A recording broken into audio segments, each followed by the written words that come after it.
कोल्हापूर आणि कोल्हापूरच्या घराघरातनी तयार होणारा हा भडंग ह्यांचं कॉम्बिनेशन खूप वेगळं आहे हो.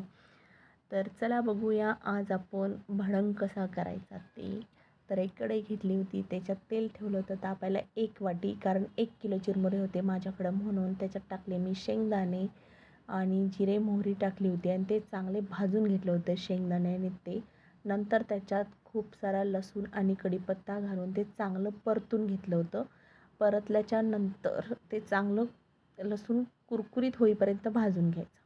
तर लसूण कुरकुरीत होईपर्यंत भाजेपर्यंत त्याच्यात नंतर लाल तिखट टाकलं, हळद टाकली होती आणि वरून टाकलं होतं मीठ. आणि त्याच्या आधी मी थोडीशी साखर मिक्सरला बारीक करून घेतली होती.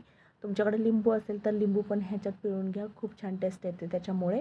आणि साखर बारीक करून घेतली होती आणि एका पाटीमध्ये चिरमुरे घेतले होते. तर चिरमुरे हे बघा, इथं माझं कार्टूनमध्ये मध्ये हात घालून खाते.